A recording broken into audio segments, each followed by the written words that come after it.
Hello, everyone. It's Gabrielle from A Step Ahead Tutoring Services. Welcome to a new episode of Hot Topics. So if you're not familiar with this already, this is the web series where we talk about anything that's steamy. So anything in education, employment, social services, physical health, mental health, anything that's steamy, but also kind of PG.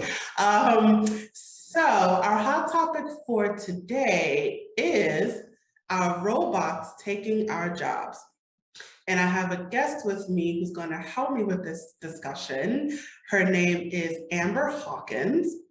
So let me tell you a little bit about her. So Amber Hawkins hails from Toledo, Ohio. She's one of 3 daughters to Walter and Gussie Hawkins, who are both deceased. Their brother Arthur passed away years ago prior. So while attending Cardinal Stritch High School, which is now called Cardinal Stritch Catholic High School and Academy, it was noticeable that she was the only African-American female in her class who was a member of the National Honor Society.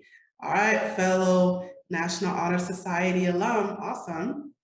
She then attended the University of Findlay, which is formerly Findlay College, with a dual BA in Spanish and social work. So she earned her master's degree in educational technology and human resources with a human resources specification from the University of Toledo. More than 7 layoffs resulted in her attending ASSETS Toledo to learn about entrepreneurship. After graduation, she used $1,000 of her unemployment money, a wing and a prayer, to birth your Computer Needs of Toledo LLC, which is her company. We'll discuss more a little bit later. So her company began in year 16, which is January of 2021. So her company provides customized on-sites with COVID-19 stipulations, of course, online and e-mobile computer training and consulting services. The company also has an online computer and accessory store.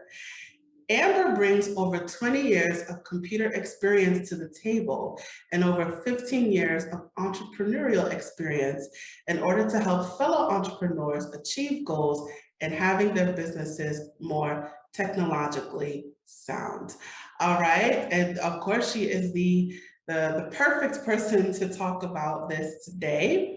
So welcome to Hot Topics, Amber. How are you doing today? I'm doing great. Thanks for having me. How are you? I'm well. So you're the perfect person to talk about this, so let's get started. So, you have an interesting take on the role of automation and employment. So, Amber, I'll turn it over to you. Are robots taking our jobs? That's the direction it's looking, and it's been that way for several years. Let me expound also as far as robots taking over. It will actually be those who don't know how to operate robots that are taking over. There's still employability, but as we've noticed from last year and even before, that has changed. You have to have a technological and computer foundation in order to forge ahead career-wise. So you're saying that's the way things are going nowadays. So what caused this shift in looking for artificial intelligence, which we commonly know as AI? So where did this shift come from? The shift of using AI to complete these tasks that humans are known to do? I would say one of the things is incorporation of a tool that will help get things done faster. That's one thing, because there's speed, there's agility, and there is the more incorporating of technology in order to even stay competitive. The use of the robots too, you might as well say include safety, because there have been some occupations that may have been deemed dangerous. So instead of increasing or continuation of injury to us, incorporate and include robots in doing this. This actually has been going on for over 10 years at least, including the thought of having it. As in anything, it's been, something controversial, like, oh, this is not going to work. How are you going to have something automatically done in order for you to carry on with your business, the career, or whatever? However, anything that is new, different, is going to be looked at strangely and thought, oh, that's not going to work at first. But with persistence and all of that, you got people who were not only in the background, but also in the forefront, who are proponents of this. Having things automated means that a task done here, the push of a key on the keyboard done there for certain commands, that will equate to better use of time. So you have the time factor. You have, how can we, technology and computer wise, improve what we already do? So again, you have that. You also have those in computers and technology, which is such a broad scope as far as industry is concerned, but at the same time has many specialties. So you have those who wanted to do something specialized in helping, you might as well say, time management and doing things more effectively, and including more use of technology in order to go forward instead of going backwards. So what about the argument that employers are turning to AI and computers and more automatic machinery to cut costs? Because there's a lot of talk about raising the minimum wage and the federal minimum wage. I want to point that out. Some states have adopted the $15 an hour, while others have not. But there's a lot of talk about the raising the federal minimum wage, and the concern about that is, if you raise the wage, employers won't be able to afford that, so they will be forced to lay off employees and turn to AI and turn to robots and machines and stuff like that. So what do you say to that? There are cons and pros to all of this. First of all, those who are proponents of AI, robotics, and that are ones who have honestly the liking of what technologies can be used in order to better everything. And they had backgrounds already as far as their knowledge of computers, their knowledge of technology, and even the knowledge of that. And those are more and more, if you have noticed, the ones who have been in charge. So if there's an idea or a proposal brought in front of them on how AI and robotics can do this, that, and the other, oh yeah, let's do this, whatever. To cut costs as far as that argument is concerned, to cut costs, maybe production wise, and in how what would take maybe 5, 10 people to do can be done with one robot, you have that. But in order for a robot to do this, there's the cost of getting the robot, knowing how to operate it, knowing what to do as far as learning the training on how to operate it, knowing how to troubleshoot in case anything happens to that robot or happens with any AI software, or if the software or different components of that robot are outdated or need to be replaced. There's a lot of cost as far as that is concerned. So it's like, well, if having 10 people will be less than me having this robot, why, replacing the 10 people? It goes back to what I said before. You have the 10 people, but they don't have the knowledge of knowing AI or operating the robot. And you have the one robot in which it only takes maybe 2 or 3 people to operate it. Yes, it's going to cost, but we don't need as many people to do what needs to be done. That's why many times I always say you have to be computer literate and technologically literate, because this is the way in which you are going to survive, especially now. If you don't get that foundation, at least computer wise, because you're going to have to use some type of computer software to operate anyway. In any other ways, you have to operate AI and how to operate the robot, and or you have to pay a consultant to help facilitate, help train, or whatever that's going to be a cost as well. So we have a lot of costs to look at it and see if it's going to be worth it, and if it's going to be worth the return on investment. For a lot of people, a lot of companies, yes, it's going to be worth it, because they have to look at themselves not only locally where they are, they're going to have to look at themselves, especially worldwide, because it is quite competitive.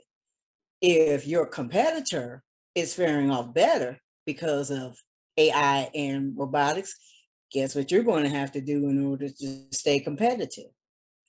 And your competitor has those who have the knowledge. If you're trying to compete or stay afloat, as they say, or stay in the know, you have to do what you have to do. But I go back also again to the need for having the training to do so.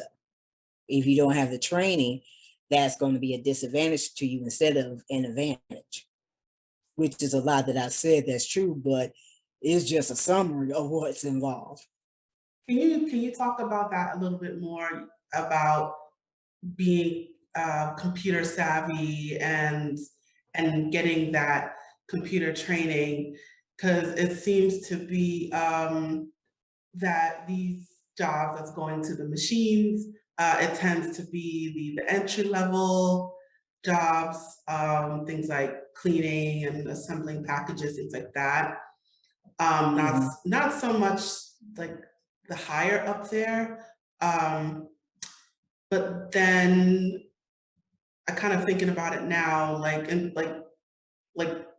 with the what's my thought? The law field, like lawyers, people they're going to like websites, for example, to get their law questions asked, as opposed to going to an actual attorney. So I know that's two different things I spoke about, but let's focus on one at a time. So you talked about we need to be more computer literate and computer savvy. Can you delve into that a little bit more? Being more computer literate and being more computer savvy, the Yes, exposure, right? The exposure of it. yes, You have maybe those of us who didn't have exposure until later on. Some of us are from the typewriter age, which is, quite a while back. And there are those of us who were part of the evolution where it changed from the typewriter to the computer. The computer has been around for a long time. It's just that the increased usage of it was becoming more prevalent. I will go back to even late 70s, early 80s. And as far as some of that transition, because for me, it was from high school to college where I first learned really about computers on Apparator 2 and 3 series. I'm really going, I'm going really back there. Now, a lot of high schoolers, even a lot of elementary, even a lot of kindergartners today, their exposure to it is early, and you might as well say from birth. So you have that premise. When was this brought about in which the foundation was established? So I'm going back to, later on instead of early. There's that difference. There's the difference also in these jobs for the businesses and everything. Many are coming already knowledgeable, computer wise, knowledgeable technology wise, and sometimes knowing much more than the people who was interviewing them. So sometimes that could be like a little uncomfortable, but it is what's needed. Not everybody has had a start from maybe the ground up, knowing computers, knowing technology. But along the way, it needs to be emphasized that your foundation needs to be established. Many people, their foundation became a challenge because they need to have knowledge of it, but then don't have the understanding of it. I'll make that number 2. A lot now already have the understanding. They got the understanding early. Those who, let's say, with senior citizens, the understanding of it was not necessary at that time. Maybe earlier, before the 50s, 60s, 70s, on from there. Through time, as we have seen, it's changed to where if you don't know anything about computers, that is going to say whether you go ahead or you stay behind. I'll take another example as far as, let's say, a person being laid off, and their knowledge is based on what they were doing before they were laid off. They come back to the work world. They're going to come to changes that they are going to have to learn about. Let me bring the other side. Will that workplace, if they see them as a deemable employee, an employee they want to hire, will they, although I believe they should, will they take the efforts in helping with the training? Many times, many of these companies, with still everything going on, you're going to have to still know something about computers technology, because you got the mini computers or the mini tablets or whatever, the use of the iPad to have the operation of the business entity do what it's supposed to do. Many entities are more computerized now because they had to be. More had to accept the fact that what I went back to before. In order for my business, in order for my academia, in order for my workplace to thrive, I need to have the machinery, I need to have the devices, and I need to have the know-how in order to function and operate. So you got all of that, believe it or not, as part of the answer to your first question. I'll take all the information you got. So, so basically what you're saying is in order to, we're in a new world, right? We're in a new digital computer age, and maybe in some ways it was propelled by the pandemic. So you're saying for us to survive in this world, we have to increase those computer skills, increase those digital skills, and to be, I guess, to look worthy to an employer nowadays, you have to show that you have that, at least the basic computer knowledge. Is that fair to say? That's fair to say, and including, I know you started asking about as far as, let's say, with the lawyers are concerned, because, sites such as, Ask a Lawyer or whatever, which a person can go to a website to ask a legal question, and then let's say whoever gets shot the question, they'll answer back. See, there was a time when that didn't happen. You had to go in person to see a lawyer. You had to actually dial the number or tap the number on the phone to talk with your lawyer on the phone. The pandemic put in place, if you think about it, the need to know how to do things virtually. So virtually, lawyers had to talk with their clients. Virtually, they had to use their smartphones or their Google Voice or whatever they had to use.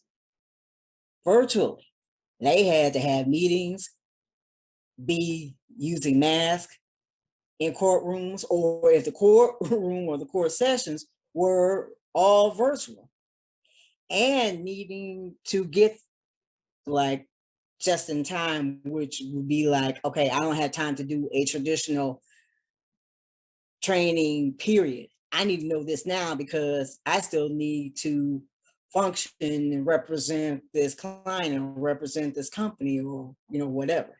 And then on the other side, you got the courtrooms who is like, okay, we got to increase the use of computers and make sure we have this streaming platform in order for it to do it, which majority of the time, was Zoom. So I say that to say all this, even professions, even different industries who really didn't have to rely on computers and technology had to really rely on computers and technology because that's the way things were blown up. It's like, okay, I got to do this. I don't have a choice. Plus, I got to make sure I stay safe so I won't get sick and everything. And that continues on, even incorporating hybrid if necessary. But even with that, you still have to limit who can physically be there, and the stipulations will have to be followed to continue on doing what you're doing. Right. So so sticking to the law example, so the rise of these websites. So like I think Avo is one, Nolo's another one. So the rise of those, so it's like lawyers today have to adapt to that technology or they won't be seen as useful. Is that right? That's one way to look at it. And that's with all other professions too.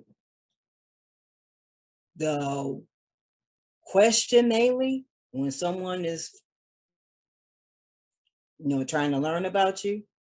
One of the main questions, the top question, if not the number one question. Hello, how are you? What's your website? Or do you have a website? Will a website be forthcoming?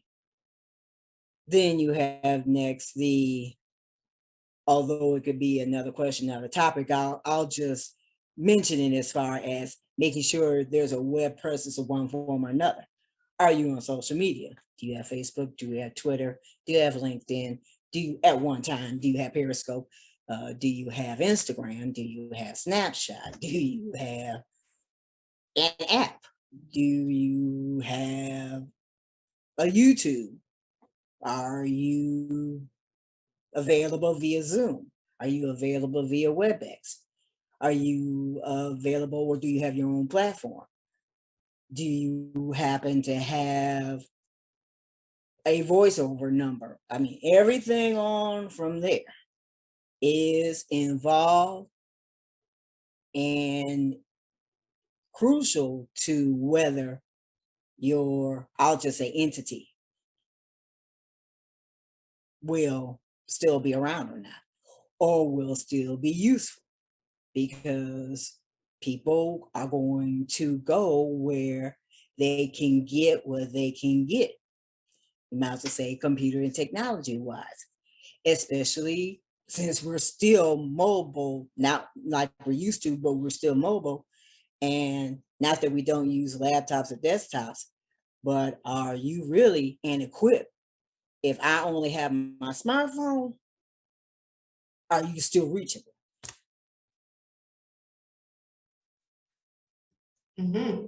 Fair point, fair point. So I just want to bring it back a little bit to the employment part and jobs.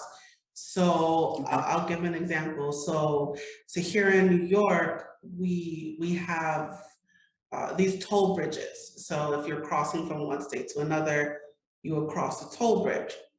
So I would say maybe 3 years, I want to say 2 years ago, we started doing the automatic one. So prior to that, we actually had toll people in the booths. I mean, this is particularly from New York to New Jersey. I think it still exists in other states. But now you just drive straight through and the machine will snap a picture of your license plate or your Easy Pass. So there's no people at the toll booths anymore. So that is an example of losing your job to computers and to machines. And I mean, I don't know what happened to those people. I don't know if they had to go look for other work, or if they were moved to another department. I don't know, but just I would say in the tri-state area that there's a lot more automatic machines, and all in the spirit of being quick and fast and efficient and getting things moving. But what does that mean? That humans aren't working anymore, and we're now relying on computers. So what do you think of that? You have a couple of scenarios with that. You have those who probably change careers because they got laid off and it's not working out, so they switch careers. You have those who, once they were laid off, they probably went to entrepreneurship and got involved with building up their businesses. You have those who are probably still working for the tolls, but they're working more behind the scenes because they learned that, okay, I still want to keep my job. If I learn and pivot to what I used to do, yes, I used to stand there to take the monies and all of that, but This is going to involve a form of computers and technology.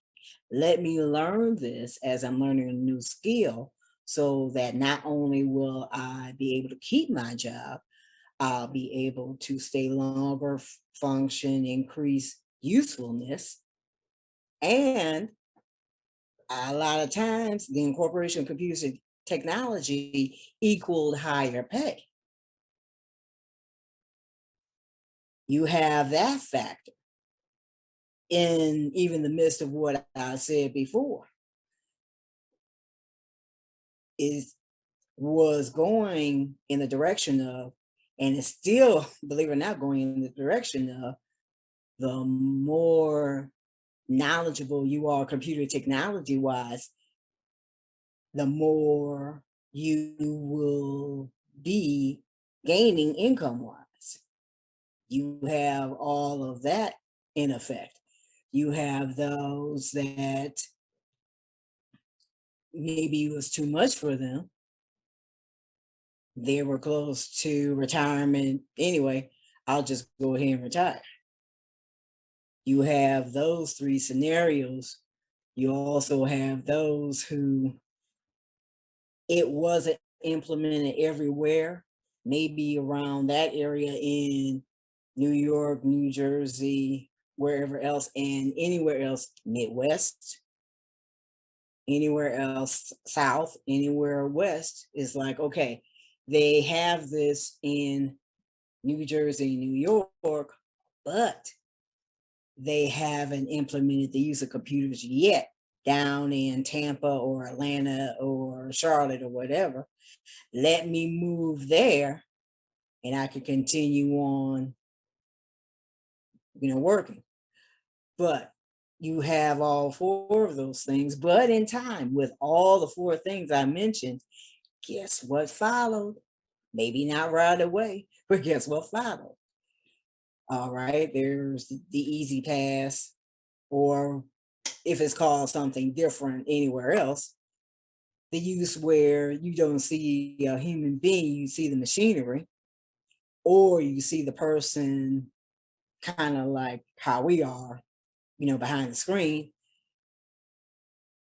It's crept into Tulsa. It's crept into Chicago.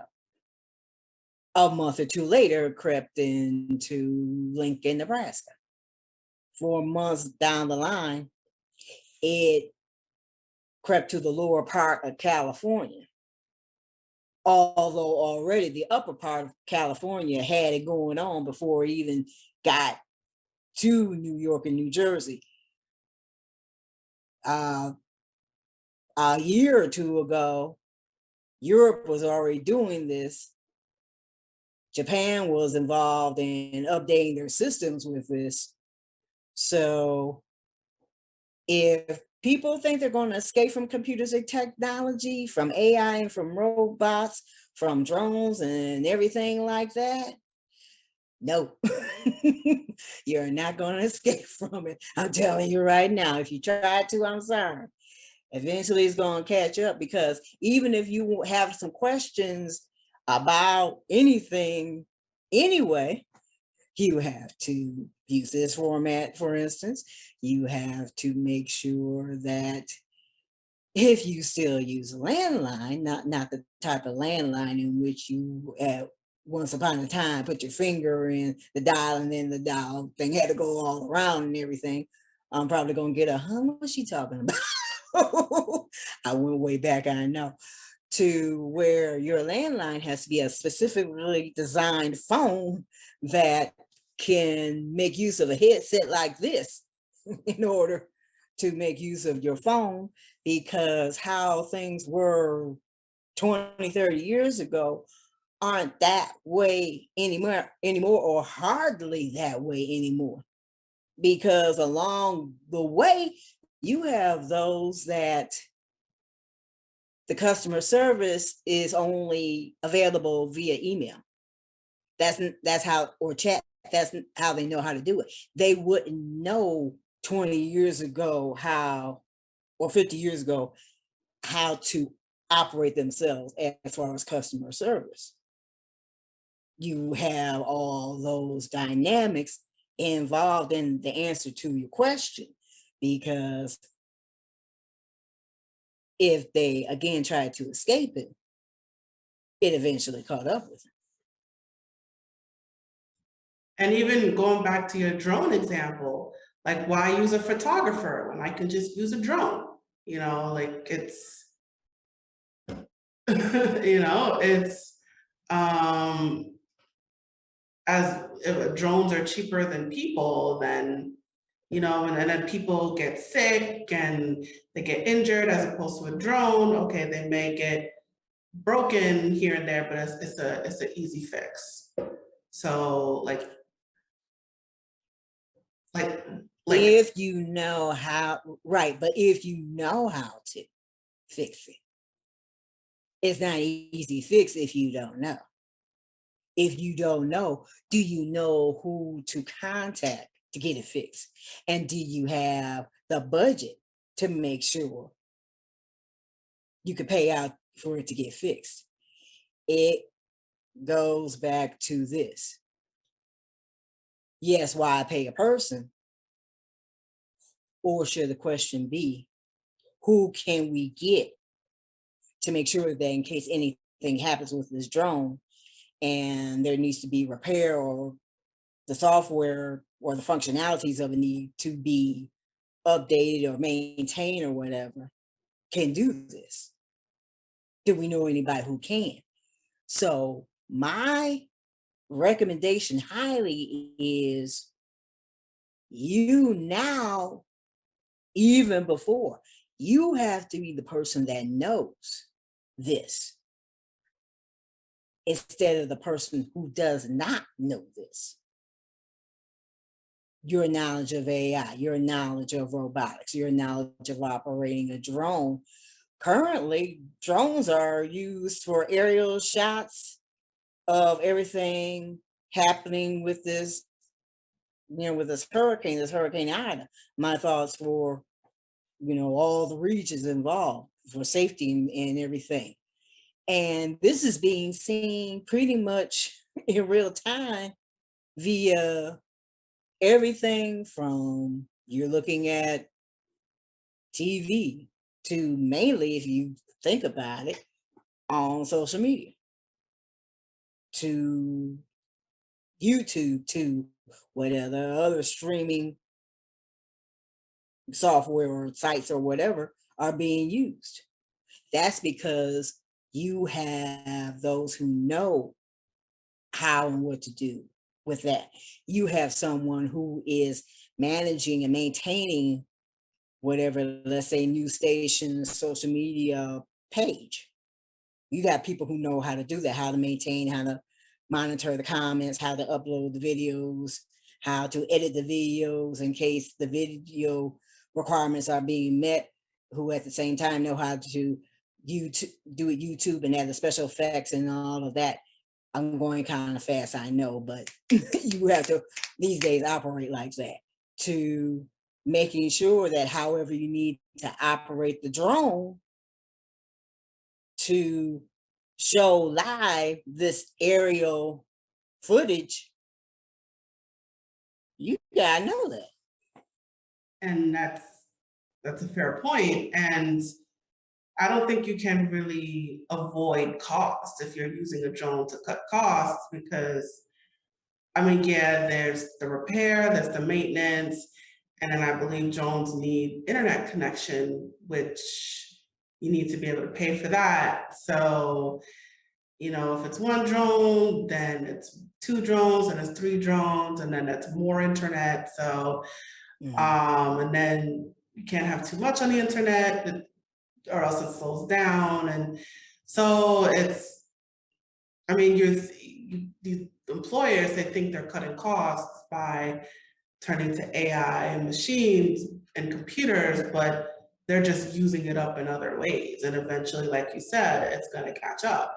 You know, they're going to realize, you know, I need more internet. They're going to realize, oh, I need more maintenance. You know, I need people to clean the machines and all that. And, you know, and it's like you said, it's eventually going to catch up to them. You're gonna need those to, okay, what if I'm in an area that I don't have access to a passcode to get on the internet? I'm gonna have to have my own hotspot in order to do that. And let me make a disclaimer here by saying, no, I'm not a drone expert. I need to make sure of that. But I'm going to, with what I do know about drones, just say this. I am the person that's going to say, no, I don't know everything, because I don't. Whatever anyone else is the expert of operating, they're going to have to follow directions and procedures on your part, because we all don't know everything. Now, my specialty is not the same specialty as someone who operates a drone. You know, foundation wise, we had to have the knowledge of computers and technology in one form or another. But whoever operates a drone, let's say, they went that direction as far as doing what's necessary to learn how to operate the drone, how to maintain it, what to do, what not to do, and on from there. Whereas the direction I went, I'm more software training, training those, helping in different capacities to help bridge the gap between those who know and don't know about computers and technology. So I'm taking like somebody from the very beginning to at least they can have the foundation established so they can continue on functioning more. It might not be the same direction that I went, but whatever direction they're going, at least they have foundation wise, you know, some knowledge of computers and technology. There are a lot of things about drones I don't know. So even I would have to rely on someone who's an expert in operating that. However, though I don't know how to operate it, I do know that if you don't want the drone to take over, have the knowledge and the training so you can operate the drone in order for you to be attractive to an employer and attractive to someone in supplier diversity, you know, to try to gain a contract for your business. Be attractive to someone. You know, I seen you when that drone was having problems. I noticed how you fixed that. I'm impressed. I need to talk with you for a moment because I believe I know someone who can use you. I know someone who will need your help.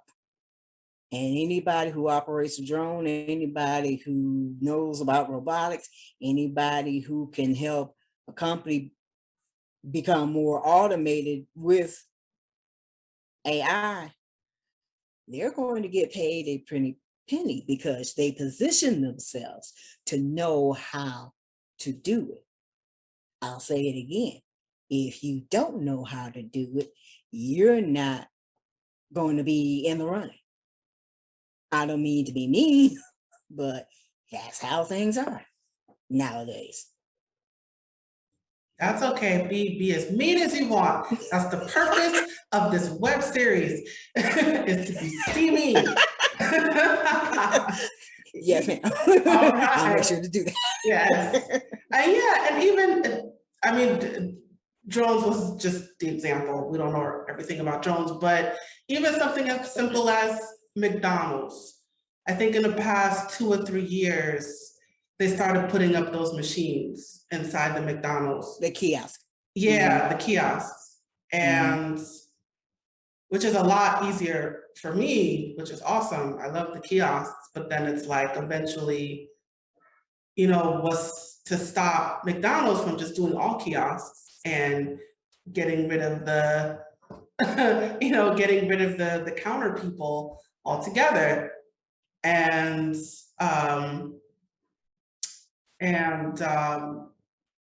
I mean, they haven't done that yet, I guess, but you know, what's to stop them from we're just going to do straight kiosks, and but then someone has to maintain the machines, and someone has to keep it up, and kiosks don't control the massive crowds at McDonald's. So yeah, like something simple as that.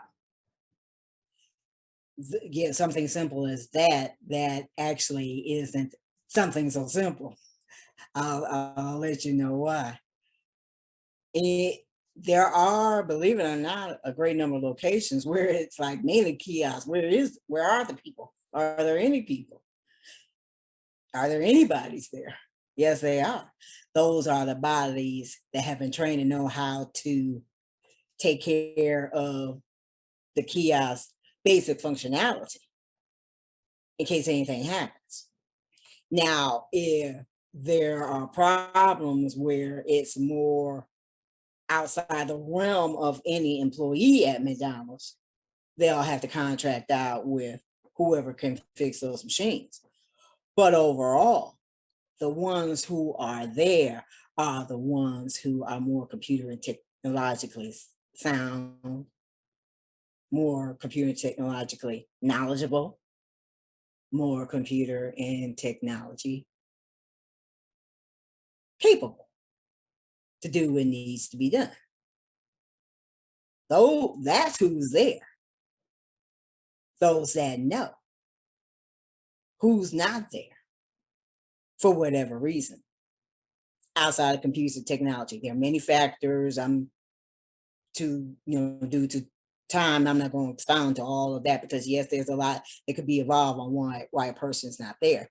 Just computer technology wise, someone's not there because one of the main reasons they don't know. And or they had a challenge in being trainable. So now my question to you is, and we're about to wrap it up. Okay. My question to you is there, because of the shift to AI and computers and maybe the favoritism from employers for computer savvy people, computer knowledgeable, computer capable people, is there a shift to a much younger force? Is there ageism in hiring because of the preferability for computer savvy people? Is it a preference for employers to pick younger people as opposed to people, I would say 40 and under, as opposed to people over 40? I wouldn't rule it out. Many times I hope that's not the case, but then at the same time, I wouldn't rule it out. I will bring up, though, this anybody who's, let's say, 47, 48, how computer literate are they? Do you have problems with ageism because you have someone 47 coming to whatever reason wish to be employed in your facility? You have someone who is younger. Maybe the person who is older shows more of what may be considered the work ethic. I'm going to be 15 minutes early. I'll stay over if I have to work overtime or whatever. But you have someone who's younger, maybe the same, except for a few things, a few disadvantages, whatever. But they pick the younger person. This is usually ageism looked at, disadvantage to anyone a certain age or older, which needs to be combated, eliminated.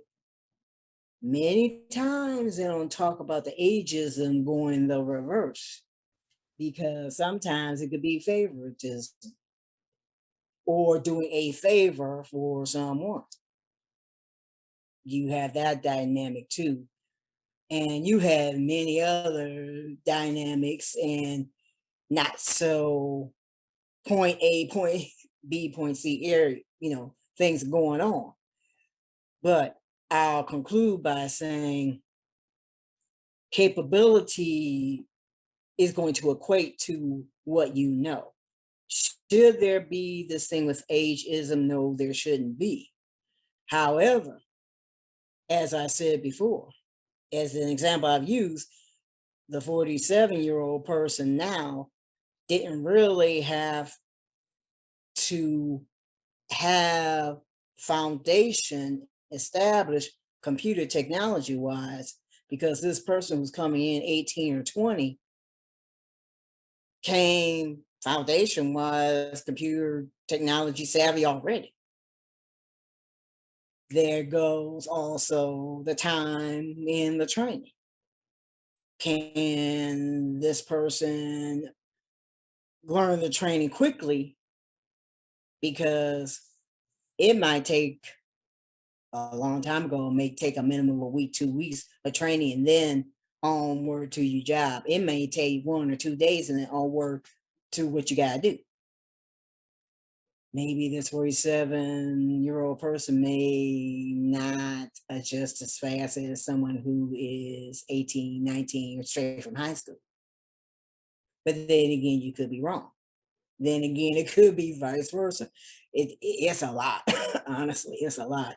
But who can be knowledgeable and who can be the one who says, yeah, that person, although younger, may have the knowledge, so do I. Give me a chance to demonstrate why. Vice versa. This person may be older, but I have the knowledge and I also have this skill set and this advantage. So let me explain why. A lot of places are intergenerational, but then at the same time, there's a lot involved that we're not going to have time to dissect and whatever. It goes back to, are you knowledgeable so that you can be attractive, computer and technology wise? Computer technology wise, do you have the knowledge so that you can have an advantage these days? Because you got to have that knowledge, have that established. Awesome, awesome. All right, so we are winding down. Do you have any final advice to our viewers, for the people watching? Any final words of advice you'd like to give? Well, first, I thank you for this opportunity. I greatly appreciate it. And my advice to anyone is, you don't give up as far as, even if you're not that computer or technologically savvy. I always say, when people say, well, he or she knows more than I do, that's because they got their start earlier. Let me help you get started so that you can progress to where you need to be. They've progressed because they had their start before you, but that's them. We're talking about you. Let's get you started so you can be on your way. So get that foundation computer-wise, everyone. Get that foundation technologically, everyone. Because we're not going backwards. We still haven't seen anything yet as far as anything computer technology wise. I won't be surprised if something new comes before the end of October of this year. Awesome, awesome. All right, so thank you, Amber, so much for joining me today. And you guys, you can find Amber on Facebook, Instagram, Twitter, LinkedIn, TikTok, Pinterest, and YouTube. She is all over the social media spectrum. You can also find her online. Her website is www.yourcomputerneedsnet.com. This, of course, all of this will be provided to you in the description. And most notably, she also has her own shop on Amazon.com. So which will also be provided to you guys in the description as well. And if you go to that website, you can buy computer supplies, PPE, and so much more. So definitely take advantage of that. If you need a monitor, or you need some gloves, or a modem, headset, whatever it is, just go to her page to get that. And she also has rave reviews from her customers. So there's a little video I'm going to show you, and that explains all of that. So please take a look at the video.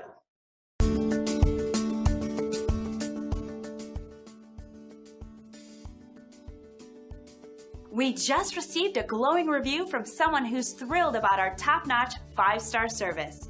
And now we're excited to share the great news with you. Take a look. Since day one, the top 3 things about Amber Hawkins for a little over 10 years? Loyalty, knowledgeable, and helpfulness. When there were questions regarding computers and technology, she was my go-to consultant. If she didn't know the answer, she would either find the answer or refer me. For all businesses that are in need of computer consultation, Ms. Hawkins is your go-to person. We want you to experience the best service possible, and at the same time, we would love the chance to show you why we received such amazing reviews. So why wait? Contact us today at the number on your screen. We look forward to serving you. Thanks for watching.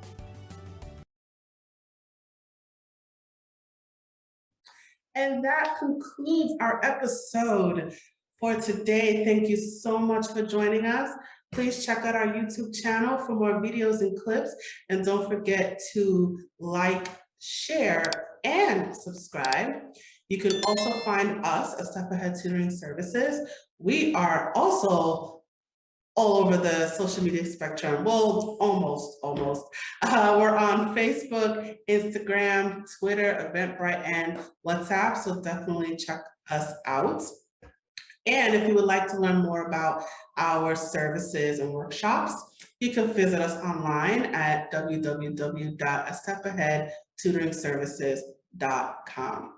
And one last thing before I go, we are also seeking financial contributions to our crowdfunding campaign on ifundwomen.com. The funds will be used to keep our staff employed, offer free and low-cost services and workshops. It'll help keep this web series running. It'll also help us keep our virtual workshops free, and it'll allow us to reach out to families nationwide. So we have a unique link on iFund Women, which will also be provided to you in the description. Please consider making a contribution. No amount is too small. We will definitely appreciate all the support. So tune in next time, you guys. I am looking forward to seeing you at the next episode. Signing off. Bye.